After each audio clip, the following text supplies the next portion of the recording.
La planète nous offre des paysages grandioses, peuplés par une faune fascinante. Mais que faisons-nous pour protéger ces trésors? Dirk Steffens, grand voyageur et passionné de nature, nous emmène aujourd'hui en Australie où vivent les animaux les plus venimeux de la Terre. Pour trouver les animaux les plus venimeux de la planète, il faut aller en Australie. La péninsule du Cap York, au nord du continent, grouille littéralement d'animaux dangereux, comme cette vipère de la mort. Le venin de ce tout petit serpent suffirait à tuer plus d'une vingtaine de personnes. Qu'il s'agisse de serpents, de crocodiles, de pieuvres, de méduses, de poissons épineux ou d'araignées, beaucoup de ces animaux peuvent devenir très dangereux pour l'homme. Ça explique qu'on les ait chassés et qu'on ait longtemps essayé de les exterminer. Depuis quelque temps, on se demande de plus en plus si ces animaux dangereux ne jouent pas un rôle important dans leur écosystème. Et s'ils ne peuvent pas aussi nous être utiles à nous, les hommes.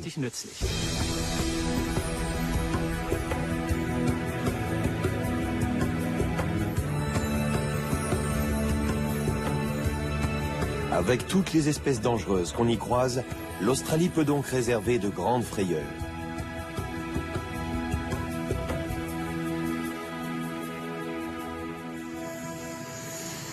Je me rends sur la péninsule de Cap York, tout au nord de l'Australie. Il n'y a pas d'endroit plus dangereux en termes d'animaux venimeux. Un vieil ami m'attend là-bas, Brian Fry, l'un des chercheurs en venin les plus réputés du pays. Brian, Ça fait longtemps, comment vas-tu? bien, j'ai du nouveau. Du nouveau? Un serpent? 2 serpents. De quelle espèce s'agit-il? Des serpents tatoués. Je viens de dire que tu étais un grand scientifique, mais tu es quand même un peu original dans ton genre. Au moins, je m'amuse. Allez, on y va. Brian est un honorable professeur de l'université de Melbourne. C'est aussi un fan de heavy metal. Il sillonne le continent pour collecter du venin, en particulier celui des serpents.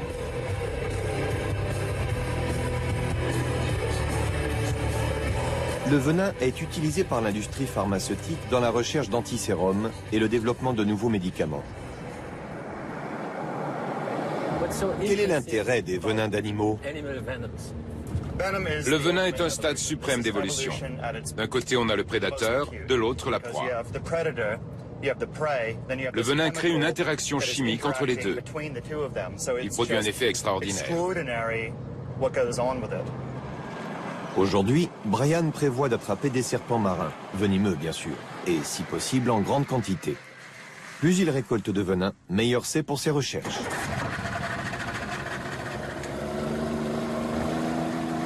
Josh est pêcheur professionnel et il fait aussi partie de l'équipe de Brian. Il connaît ce coin isolé comme sa poche. Comment est-ce qu'on les déniche? Les serpents marins nagent dans le fond pour surprendre les poissons qui dorment. Ils les mordent et les remontent à la surface pour les avaler.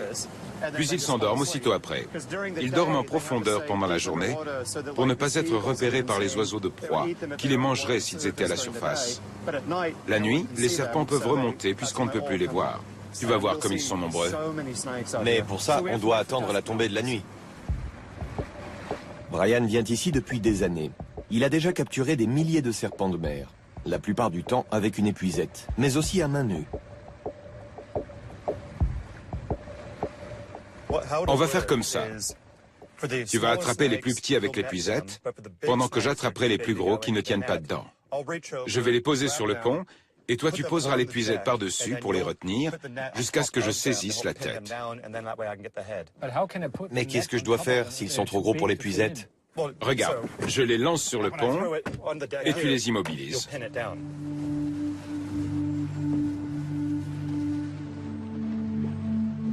Brian fonctionne à l'adrénaline. Le danger l'excite. Mais malgré toute son expérience, son métier reste dangereux.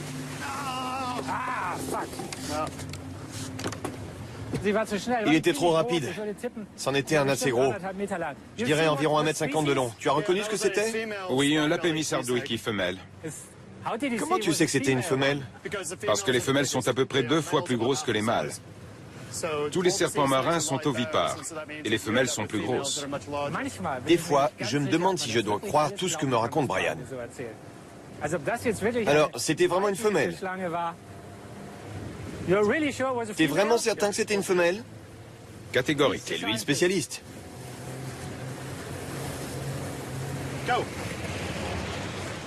Je l'ai. Sur le pont, mets-le sur le pont. Je l'immobilise. C'est bon. Tu l'as? Touche sa peau. Tu sens comme elle est râpeuse?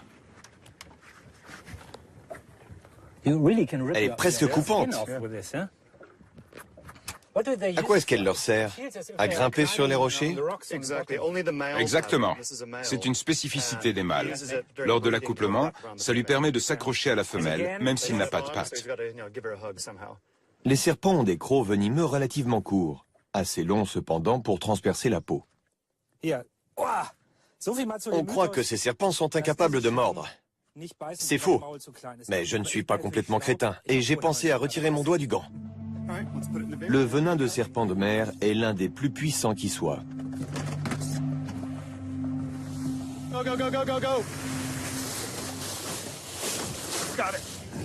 C'est un gros.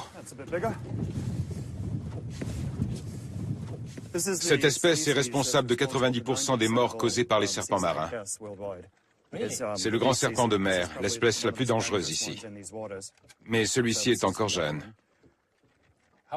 Ils peuvent atteindre quelle taille? Environ 1,30 m. Donc c'est encore un bébé. Quel âge il peut avoir? Oh, c'est probablement un jeune de l'année. Il a entre 4 et 5 mois. 4 mois. Mais son venin est déjà dangereux? Oui, très dangereux. Même ce bébé pourrait tuer? Oui, ce bébé pourrait tuer. Les serpents de mer sont des animaux farouches. Mais ils ne mordent que s'ils se sentent menacés.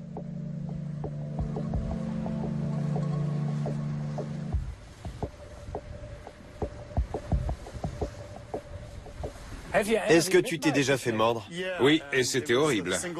Je suis resté malade pendant 9 mois. 9 mois? C'est quoi les symptômes? Une véritable torture. Tu vois, les courbatures que tu peux avoir quand tu as fait beaucoup de sport?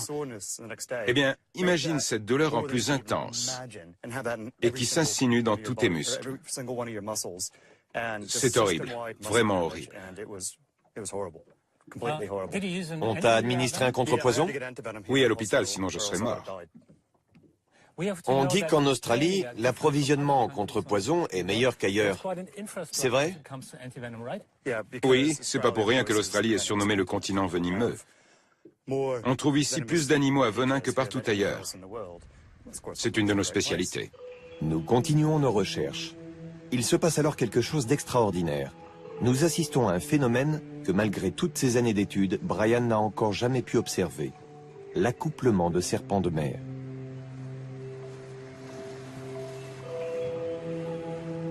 Super. Regarde ça. Combien de temps dure un accouplement? J'en sais rien. C'est la première fois que je vois ça. C'est génial. On sait peu de choses sur la reproduction des serpents de mer. Tout ce qu'on sait, c'est que plusieurs espèces sont menacées d'extinction. Ils ont combien de petits? Ça varie selon les espèces? Oui, ça varie. Le Lapémis hardwicki n'a que 2 petits à la fois. En liberté, ils vivent jusqu'à 4 ou 5 ans seulement et ne s'accouplent que 2 fois dans leur vie. Ça explique pourquoi l'espèce est mise en danger quand des serpents sont pris dans les chaluts. Ce faible taux de reproduction les rend particulièrement sensibles à l'activité humaine. Absolument. Les serpents de mer ne font pas partie des espèces les plus appréciées. Mais est-ce qu'il y a une évolution dans nos comportements? Est-ce qu'on ne se préoccupe pas un peu plus des animaux menaçants et venimeux? Oui et non. Même si toi, tu ne les trouves pas spécialement menaçants. Oui et non.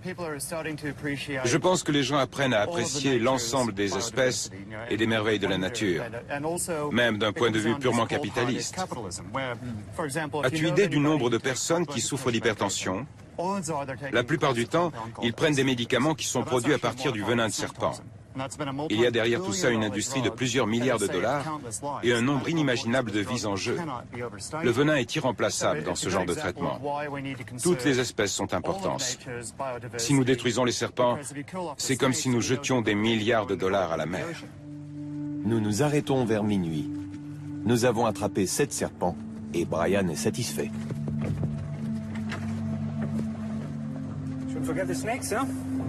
Brian analysera le venin des serpents dans son laboratoire de Melbourne.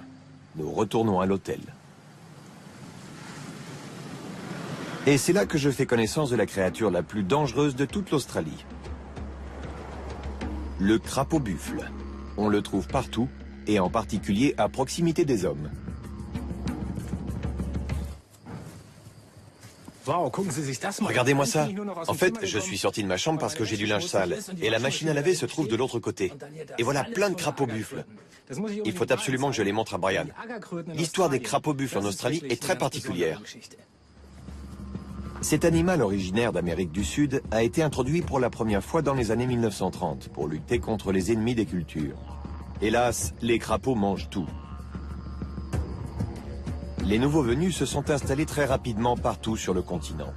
Le problème, c'est que le crapaud buffle est particulièrement toxique et donc immangeable pour la plupart des espèces indigènes. Brian, regarde. Qu'est-ce qu'il y a? Une invasion de crapauds buffles. On va en attraper un. C'est un des plus grands fléaux en Australie. Tu aimes les animaux venimeux en général. Celui-là aussi? Non, parce qu'il tue des espèces australiennes. Regarde. Il m'a pissé dessus. Arrête.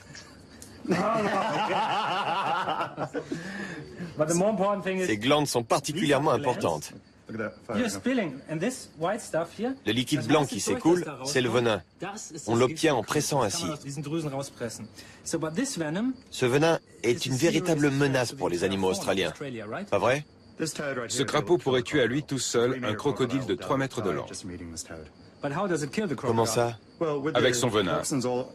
Chaque pustule sur son dos produit du venin. Ce type de poison était inconnu ici, et les animaux australiens n'ont pas développé de défense contre lui. En Amérique du Sud, les espèces ont évolué en même temps que les crapauds, et certains animaux peuvent même les manger. Il existe donc au moins une espèce venimeuse que tu n'aimes pas. Au Brésil, je l'apprécierais, mais pas en Australie. Quelle est l'importance du danger pour les espèces autochtones? Dévastateur. Les vipères de la mort ont presque disparu. Les varans et les d'azur sont menacés, et la population de crocodiles est en recul. On a du mal à imaginer les destructions causées par cet animal. Et je suis probablement la seule personne en Australie qui relâche cet animal sans le tuer. Je le laisse vivre. On n'est pas obligé de le tuer.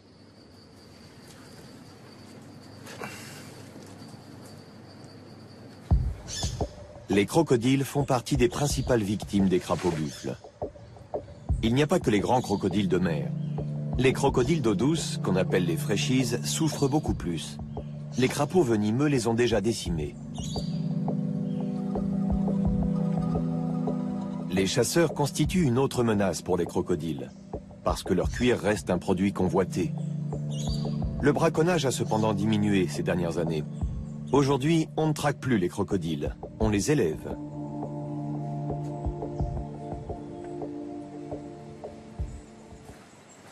Hartley's Creek est une ferme de crocodiles dans l'état du Queensland. Le gérant, Nick Stevens, me montre comment on élève des sauriens. Maintenant, on fait plus de bruit. Bonjour les gars, on entre. Nick commence par me conduire dans la nurserie. Ils ont environ un mois. Un mois? Ouais, ce sont les plus jeunes. Par là, il y en a qui sont un peu plus âgés. 2500 crocodiles sont élevés chaque année à Hartley's Creek. C'est un commerce florissant. Il existe 17 fermes similaires en Australie. On va bientôt trier ce bassin. Ils ont tous l'air en forme. Oui, très détendu. Pour ma part, je suis tout sauf détendu. Et je commence même à transpirer. Il fait tellement chaud ici que j'ai l'impression d'être emmitouflé dans une couverture chaude et humide. Pourquoi il fait aussi chaud ici? Parce que les crocodiles apprécient un air chaud, entre 32 et 35 degrés, et saturé en humidité. Ce n'est pas parce qu'on a une extinction de voix qu'on chuchote. Non, c'est parce que je ne veux pas stresser mes protégés. Avant l'âge d'1 an, les petits sont encore très sensibles, et il faut qu'ils se sentent bien ici. Donc, il doit y avoir ni bruit, ni conversation bruyante. On veut qu'ils soient heureux, tout simplement. Les crocodiles ont pourtant la mauvaise réputation d'être des mangeurs d'hommes. Et toi, tu les considères comme des êtres sensibles et délicats. Oui. Au cours de la première année, les animaux doivent s'habituer lentement à leur environnement. Comment tu sais s'ils sont heureux? Quand un crocodile est malheureux, il reste au fond du bassin, même quand je le nourris. Quand il remonte à la surface et qu'il essaye de m'attaquer, c'est plutôt bon signe. Un crocodile agressif est un crocodile en bonne santé. Combien de fois tu as été mordu? C'est un secret. Il arrive que je sois mordu, surtout par des jeunes. Avec les gros, on est plus prudent et on respecte scrupuleusement les règles de sécurité. Mais quand les petits mordent, j'ai parfois besoin de points de suture. Tu as l'habitude. Oui. Et s'ils sont heureux, moi aussi je le suis. Nous les avons suffisamment dérangés. À quoi sert la radio? Tu l'éteins quand on entre et tu la rallumes quand on sort. Ça permet aux jeunes de s'habituer aux voix humaines. Tu mets de la musique pour les crocodiles? Oui, uniquement pour les crocodiles, pas pour moi. Qu'est-ce que tu crois? Ils doivent s'habituer au bruit, aux humains et aux voix. Comme ça, ils ne s'inquiètent pas si je parle un peu avec eux quand je viens les nourrir. Qui a eu cette idée? Toutes les fermes font ça depuis plusieurs années. Il y a de la musique presque partout. Alors, est-ce qu'ils sont plutôt country ou classiques? Ils sont rock'n'roll. Rock'n'roll.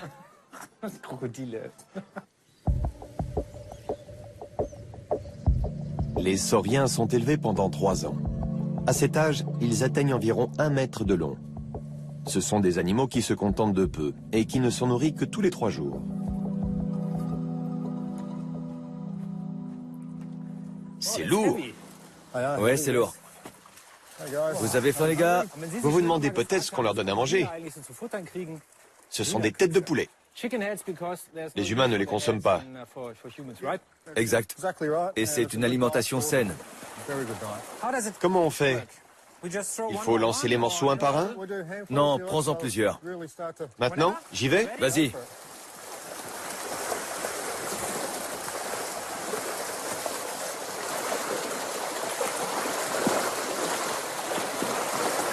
C'est un peu le repas du condamné pour ces animaux.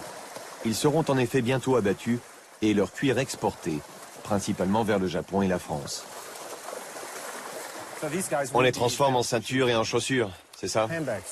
Un peu en ceinture, mais surtout en sac à main très chic.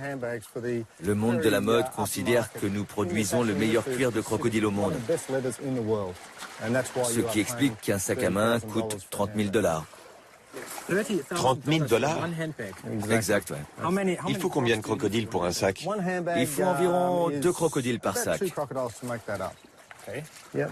Mais tu les aimes, ces animaux? Oui, bien sûr que j'aime mes crocodiles. Mais je sais aussi que c'est bénéfique pour les crocodiles sauvages. On contribue à limiter le trafic. Dès qu'un prix est fixé pour un animal, les braconniers disparaissent. C'est une méthode de protection éprouvée qui fonctionne aussi ailleurs. Si ça ne servait pas à protéger les animaux sauvages, je ne le ferais pas.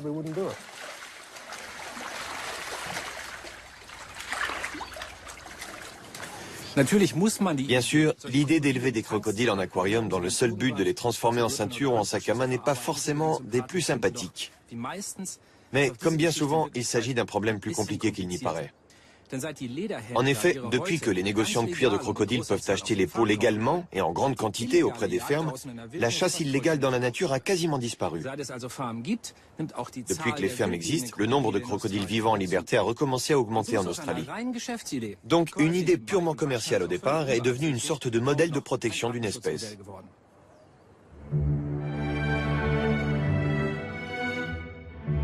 Les animaux venimeux ne vivent pas uniquement sur la terre ferme, mais aussi dans les eaux qui entourent l'Australie. La Grande Barrière de Corail, située devant la côte orientale du continent, est le massif corallien le plus long et le plus impressionnant sur Terre, avec ses 2300 km de long. Et l'endroit grouille lui aussi de créatures venimeuses. Jamie Seymour de l'université James Cook est le spécialiste des poisons sur la Grande Barrière. Il en étudie les habitants venimeux depuis une vingtaine d'années. Pour Jamie, la diversité unique de la faune dans la Grande Barrière de Corail explique qu'il y ait plus d'espèces venimeuses que partout ailleurs. La Grande Barrière de Corail est un écosystème très rude. Les coraux doivent lutter à chaque instant pour préserver leur territoire. Ils n'ont pas le choix. S'ils ne veulent pas être envahis par d'autres espèces, ils sont obligés de se défendre. Et les animaux comme les méduses et les coraux n'ont que leur venin pour se défendre efficacement. Aujourd'hui, Jamie veut attraper un poisson-pierre. Ce n'est pas très facile, puisqu'une seule piqûre peut parfois suffire à tuer un être humain.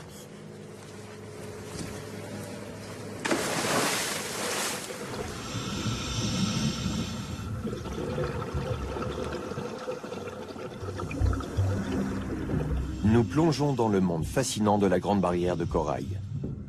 14 000 espèces d'animaux marins, dont 1500 poissons exotiques, font de ce récif l'un des plus riches écosystèmes de la Terre.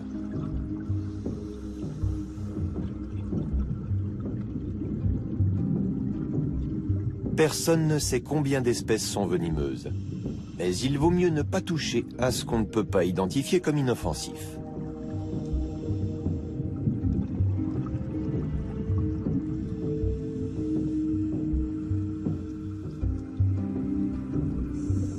C'est vrai pour les anémones de mer. Elles sont dotées de tentacules venimeux et cette fois-ci, je préfère garder mes gants.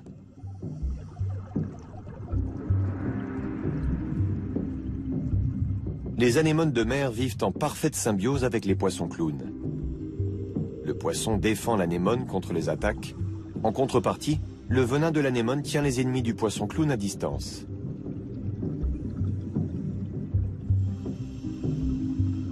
Le poisson-pierre, lui, a développé une stratégie de survie tout aussi raffinée puisqu'il est le roi du camouflage. Il faut avoir des yeux aussi exercés que ceux de Jamie pour le distinguer sur un fond de rochers ou de coraux.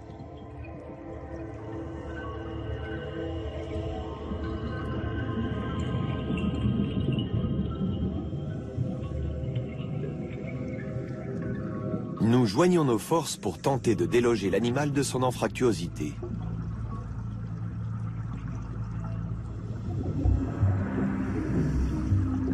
Jamie me montre comment tenir le poisson-pierre. Il faut absolument éviter sa nageoire dorsale, car c'est l'endroit où se trouvent les dards empoisonnés. Voilà pourquoi il est si dangereux pour les plongeurs ou les baigneurs de marcher dessus par accident. Le venin pénètre immédiatement dans le corps et peut provoquer une paralysie respiratoire et une défaillance cardiaque. Je suis rassuré de savoir que Jamie a de l'antivenin avec lui.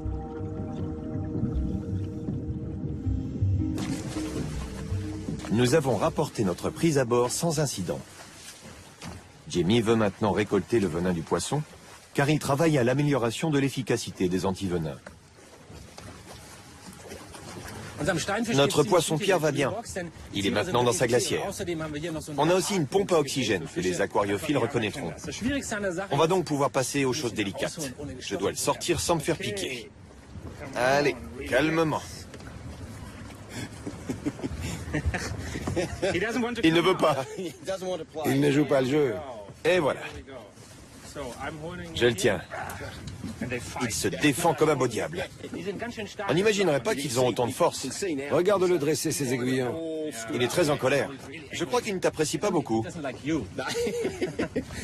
C'est toi qui le regardes, pas moi. Le contact de ce poisson est très curieux, parce qu'il n'a pas d'écailles. Sa peau, qui ressemble visuellement à du corail, est très molle et un peu caoutchouteuse.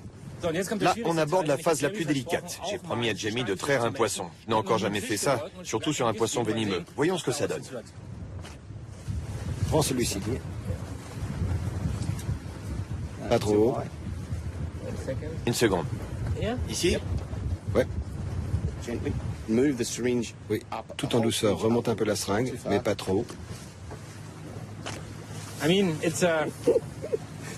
On aurait du mal à imaginer une goutte plus petite.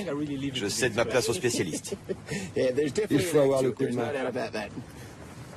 Avec Jamie, ça a l'air très facile. Tant que le poisson reste calme. Il n'aime pas ça. Et voilà, le venin. Qu'est-ce qui se passerait si tu me l'injectais dans le bras? Eh bien, tu ressentirais aussitôt une douleur insoutenable, au point de te faire pleurer. Mais en fait, la douleur resterait concentrée à cet endroit du bras, qui se mettrait à enfler énormément. Et si tu ne recevais pas d'antivenin, tu souffrirais un véritable calvaire pendant 6 à 12 mois. On dirait que tu l'as déjà vécu. J'ai marché sur un poisson-pierre une fois. Je ne marcherai pas dessus 2 fois. Vous avez des plages magnifiques, mais aussi des animaux extrêmement dangereux. Toi, tu nages dans une piscine ou dans l'océan? Dans l'océan, bien sûr. Le risque d'avoir un accident de voiture est plus important que celui de se faire piquer ou mordre par un animal marin venimeux. Et comment résister à une mer aussi belle? Ce n'est pas une chance donnée à tout le monde. C'est vrai qu'il y a des animaux dangereux, et c'est dans l'ordre des choses. Même l'industrie du tourisme l'a compris maintenant. Il y a 10 ou 15 ans, le mot d'ordre était de ne pas en parler. Dorénavant, c'est une accroche publicitaire. Vous êtes à l'endroit le plus dangereux de la planète. Nous avons non seulement des animaux uniques, mais aussi des spécialistes pour les étudier. Donc, si tu te fais piquer ici pendant que tu nages, c'est le meilleur endroit où ça pourrait arriver, parce que nous savons mieux traiter ce genre de blessures que n'importe qui. Sur la côte située devant la Grande Barrière de Corail, la civilisation s'enfonce profondément dans la forêt tropicale. Dans l'état du Queensland, les confrontations peuvent être dangereuses avec un habitant de la forêt dont l'espace vital est de plus en plus réduit, le casoar à casque. C'est une espèce menacée qu'on trouve en Australie et en Nouvelle-Guinée. Je voudrais en savoir plus sur cet animal, un des plus gros oiseaux au monde.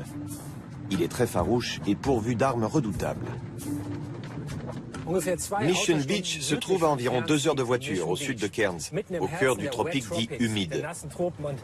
Il porte bien son nom. Il pleut depuis des heures sans interruption. Et j'ai rendez-vous avec Adam, qui est un spécialiste de ces drôles d'oiseaux. Le casoar ne fait l'objet d'études intensives que depuis une dizaine d'années. Personne ne sait s'il en reste 1000 ou 10 000. Pas même Adam McNaughton du Centre de recherche australien. Hey Adam! Dirk, comment vas-tu? La pluie ne s'arrête jamais ici? Non, on n'est pas sous le tropique humide pour rien. Ça c'est vrai. On a du mal à imaginer plus humide. Pourquoi tu m'as donné rendez-vous ici exactement? Parce que la forêt tropicale est l'habitat naturel du casoar. Ils aiment la forêt tropicale? Oui, on ne les trouve que dans la forêt. Mais la plupart du temps, on ne relève que leurs excréments. Leurs excréments. Les excréments. C'est très amusant ce qu'on peut voir sur cet ordinateur. C'est un graphique qui s'appelle Cassowaripu. En français dans le texte, crotte de casoar. C'est parce que cet oiseau est particulièrement difficile à trouver que tu te concentres sur ses excréments? Oui, c'est bien ça. Ils nous permettent de déterminer où ils sont et d'analyser leur ADN pour identifier les différents animaux. Quel travail! Ramasser des crottes d'oiseaux sous la pluie.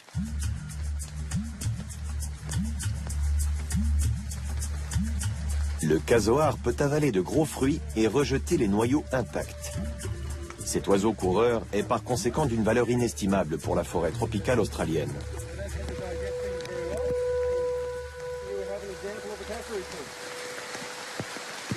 Ça ne ressemble pas à des crottes d'oiseaux. Non, mais on reconnaît les graines dedans. Il existe 2 autres espèces d'oiseaux qui, comme le casoar, disséminent les graines dans la forêt. Mais la plupart ne peuvent pas avaler des graines de cette taille. Seul le casoar le peut. Qu'est-ce qui se passerait s'il disparaissait? Eh bien, l'écosystème en entier disparaîtrait si ces graines n'étaient pas disséminées.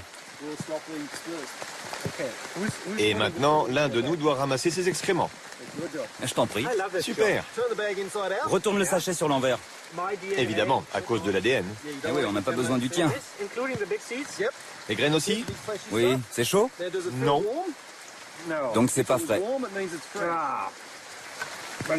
Mais ça pue quand même, vraiment. Et ça part au labo. C'est ça.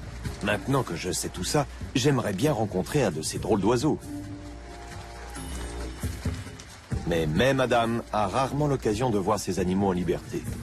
Avec cette pluie, les chances sont presque nulles. J'en ai assez. Je suis trempé et j'ai envie de rentrer. Adam m'a parlé d'un endroit où je suis presque sûr de trouver un casoar. On y va? Voici Cass, la fierté du parc naturel Rainforest Habitat. Cette femelle casoar est arrivée ici il y a 15 ans, alors qu'elle était âgée de quelques jours. C'est Terry Carmichael qui l'a élevée. Tu vois, tout à l'heure, elle était nerveuse. C'était un signal clair pour délimiter son territoire. Il faut être très prudent. Si tu en croises un en liberté, il faut reculer tout doucement, sans le lâcher des yeux. Essayez de paraître le plus grand possible, par exemple en soulevant ton manteau au-dessus de ta tête. Ça m'est déjà arrivé, tu sais. Un casoar sauvage n'osera pas t'attaquer directement dans ce cas. Ils sont énormes. Oui, ce sont des animaux grands et forts. Regarde ses pieds. C'est un dinosaure vivant que tu as devant toi. Quand ils ont des petits, les casoars font preuve d'une agressivité accrue. L'oiseau peut attaquer avec les deux pattes en même temps. Il y a eu des cas de décès, mais très rares. C'est plutôt l'homme qui est dangereux pour le casoar que l'inverse. Nous sommes dans cette partie de l'Australie depuis 140 ans et nous avons encore beaucoup à apprendre sur les animaux que nous avons chassés. En 140 ans, nous avons instauré une civilisation occidentale riche et nous menons une vie confortable. Mais on doit aussi penser aux animaux qu'on a chassés. Le casoar est un symbole. Sur ses deux pattes, c'est l'animal le plus rapide de la forêt tropicale. Une chose est sûre, la forêt ne serait plus jamais la même sans le casoar.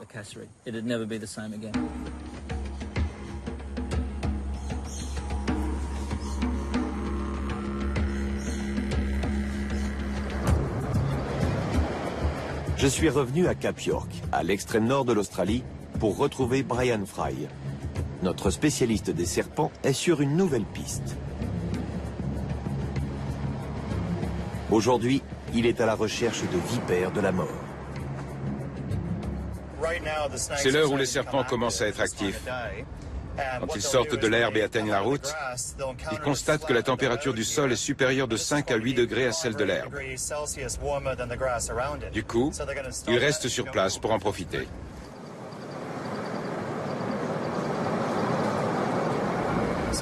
Quelque chose bouge ici. Un serpent.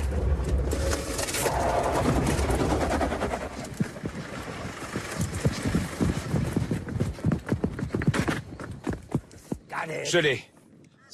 On le saisit de cette manière. Elle est en colère. Ça peut se comprendre. Ça y est, il faut bien la tenir. C'est bien une vipère de la mort. Un des serpents les plus dangereux d'Australie. Et pourtant, il est si petit. Pourquoi ce poids plume est aussi mortel? Parce qu'il en est capable.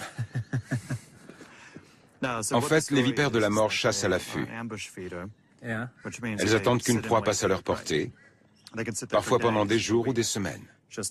Elles attendent, attendent, attendent, jusqu'à frapper.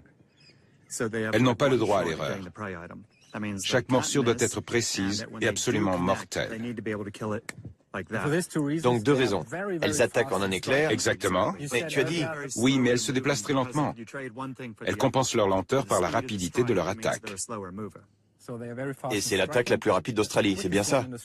Oui, et de loin. Et leur venin est très puissant parce qu'elles ne peuvent pas poursuivre leur proie. Oui. Quelque part, je suis content que ce soit toi qui récupère le venin. Tu es prêt?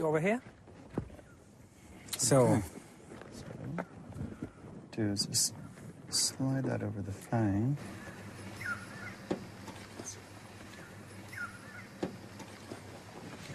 Quelle est la particularité de son venin? J'ai été mordu par une vipère de la mort une fois.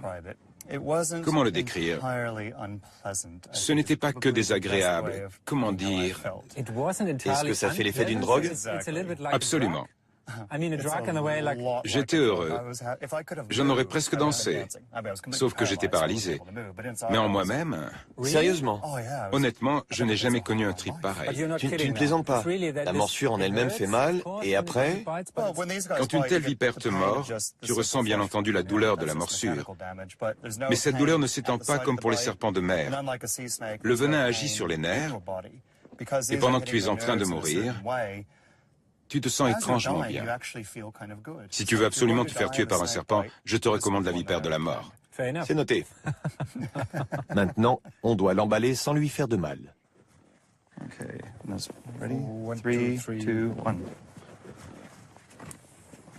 Est-ce qu'elle peut te mordre à travers le sac? Oui, bien sûr. C'est pour ça que je referme le sac. Et tu ne me le dis qu'après que je t'ai posé la question. Bon, tout s'est bien passé. Pour se détendre, on pourrait supposer qu'une partie de pêche serait appropriée. Mais pas avec Brian.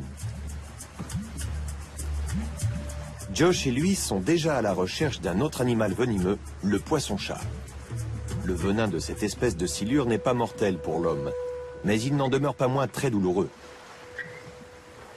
Nous sommes dans le pays qui a la plus longue côte au monde.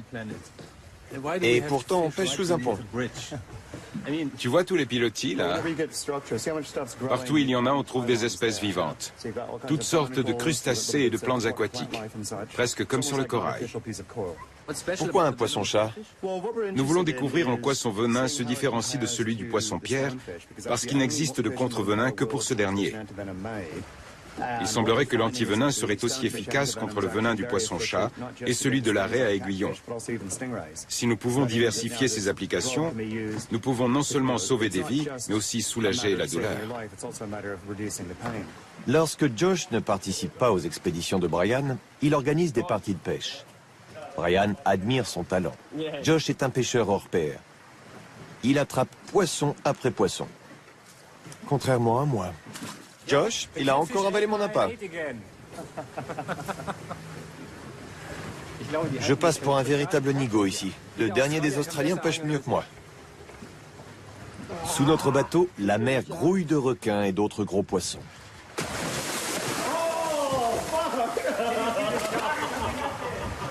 Peu importe ce que c'était, l'animal nous vole presque tout ce qu'on a pêché. Les requins mangent tout. Tu parles d'un pays. Ici, les requins s'invitent pendant qu'on pêche. L'Australie, croyez-moi, c'est bizarre.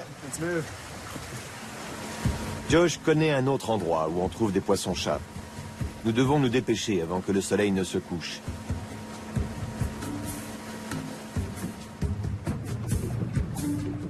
Mais ici aussi, on attrape de tout, sauf des poissons-chats.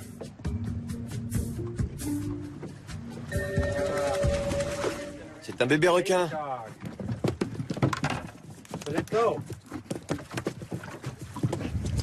Il a vraiment de la chance. Les blessures des requins guérissent super vite. Il va se remettre rapidement. Oui, les requins sont étonnants. Il n'est pas gravement blessé. Non, pas du tout. Nous, c'est des poissons-chats qu'on cherche. Relâche-le. Brian a encore ferré quelque chose. Toujours pas de poisson-chat. Mais une prise tout de même intéressante. Qu'est-ce qu'il est beau! C'est une raie à aiguillon. Elle aussi, elle est venimeuse. Elle possède un aiguillon sur la queue qu'elle utilise comme un fouet. Il faut faire un peu attention. Ils sont faits pour casser, en fait. Ça ne fait pas mal à la raie. C'est exactement ce genre de choses qui a tué Steve Irwin. Voici l'arme de la raie à aiguillon. Comme Brian l'a expliqué, ça ne dérange pas la raie si cette pointe casse, parce qu'elle repousse. C'est une arme défensive. Ça signifie qu'elle est faite pour se planter et rester dans le corps d'un animal qui attaquerait la raie. Voici le nez, les oreilles, et bien sûr une jolie petite gueule. Est-ce que tu sais à quoi lui sert une aussi longue queue? Elle est presque 3 fois plus longue que son corps. Les rayures noires lui donnent une allure de serpent de mer. C'est vrai. C'est du mimétisme peut-être? Non, je ne vois pas pourquoi. Je n'en ai aucune idée. En revanche, je peux te dire qu'il s'agit d'une femelle. Si c'était un mâle, il aurait des claspers sur le côté. Alors on relâche la petite, d'accord? Adieu. Brian est satisfait. Il a sa dose de venin pour aujourd'hui. On prend le requin. Je passe par en dessous. Descends, descends. Oui, je l'ai. Un magnifique poisson-chat. Mets-le sur le sol pour qu'il ne casse pas mes instruments. C'est génial.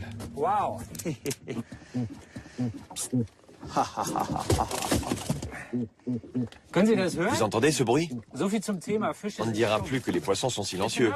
Le mutisme des poissons est un mythe. On enlève d'abord le crochet pour qu'il ne se blesse pas. Il est bien accroché. Bien. Le poisson-chat est ici, le filet est là. Un sacré costaud. Ils ont les mêmes aiguillons sur leur nageoire dorsale.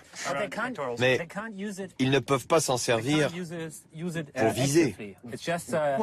Ils le brandissent et finissent par toucher quelque part. Et si un requin arrive, et s'il l'attrape pour le manger, Il se retourne et le frappe. pour se défendre. Il est fort, n'est-ce pas? Voilà, très bien. Ça fait clac. Il ne saigne pas, donc il peut y aller. Est-ce que l'aiguillon repousse au bout d'un moment? Oui, il sera bientôt comme neuf. Il a de drôles de rainures. Oui, exactement comme la raie à aiguillon. Ils ont des points communs dans leur évolution. Le venin se trouve dans les rayures sombres des rainures.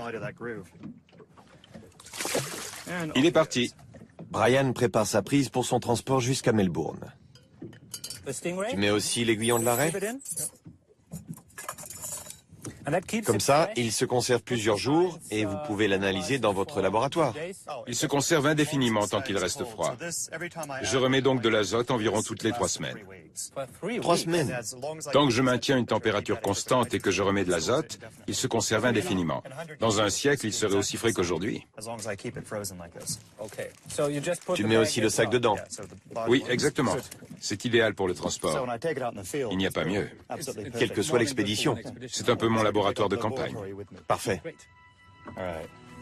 On y va?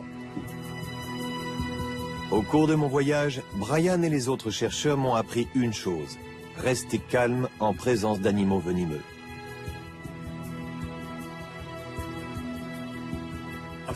Qu'il s'agisse de poissons-pierres, de serpents ou de crocodiles, jusqu'à maintenant, les Australiens appréciaient peu les animaux potentiellement venimeux. Mais on peut dire que les mentalités ont beaucoup évolué ces dernières années. Désormais, de nombreux Australiens sont même fiers que leur continent abrite plus d'espèces venimeuses qu'aucun autre. Ils ont également commencé à se préoccuper de la protection de ces animaux. Et je dois dire que c'est une très bonne nouvelle.